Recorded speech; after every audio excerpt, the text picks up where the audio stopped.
கதையும் கூட படியில் முடிஞ்ச காவியந்தான்.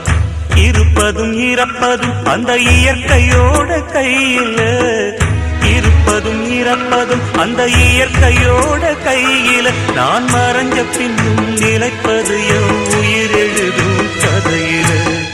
சந்திரனே சூரியனே நட்சத்திர நாய